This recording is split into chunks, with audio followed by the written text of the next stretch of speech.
মুখ্যমন্ত্ৰীয়ে নিজৰ জিভা নিয়ন্ত্ৰণ কৰক, সংযমী হৈ সংস্কাৰী মন লৈ ৰুচিপূৰ্ণ সংস্কৃতিবান চিন্তাৰে যাতে অসমৰ সমাজক কথা বতৰা কওক তাৰ আহ্বান আমি ৰাখোঁ। মুখ্যমন্ত্ৰীয়ে জনা দৰকাৰ যে তেওঁলোকে বনোৱা এনেকুৱা পাতল ডিজাইনত চিন্তাত অসমৰ ৰাইজে কেতিয়াও কোনো কাৰণতে জড়িত নহয়। এনেকুৱা ধৰণৰ চিন্তাক কেতিয়াবা অসমৰ ৰাইজে প্ৰত্যাখ্যান কৰিছে। অসমৰ ৰাইজে একতা বিচাৰিছিলে, বিৰোধী ৰাজনৈতিক শক্তিয়ে একলগ হ'ল, একতাৰে যুঁজিম বুলি কথা দিছে।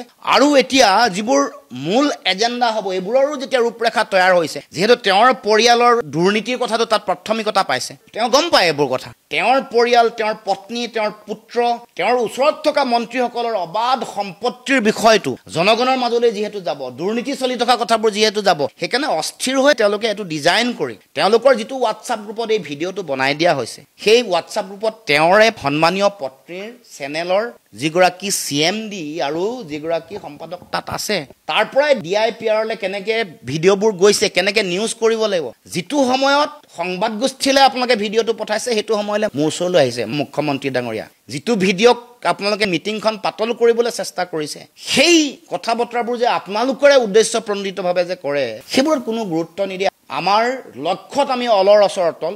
আমি 26ত বিজেপিৰ সাম্প্ৰদায়িক ৰাজনীতিক উৎখাত কৰিব লাগে, বিজেপিক উৎখাত কৰিব লাগে, দেশৰ সংবিধান গণতন্ত্ৰ বচাব লাগে, দেশত কলা বেপাৰীৰ দপদপনি, আমাৰ মাটি বেলেগক দিয়া, বনিয়া গোষ্ঠীক অৰ্পণ কৰা, আপোনালোকৰ সিন্ডিকেট ৰাজ, এইবোৰ উৎখাত কৰিব লাগে। আৰু অসমৰ জনগণক যে ন্যায় দিব লাগে, তাৰ কাৰণে একতাৰে যুঁজি বিজেপিক উৎখাত কৰিম, সেই লক্ষ্যত আমি অলৰ অচৰ অটল হৈ আছোঁ। সাম্প্ৰদায়িকতা আৰু আপোনালোকৰ উদ্দেশ্য প্ৰণোদিত প্ৰচাৰে আমাক বিচলিত কৰিব।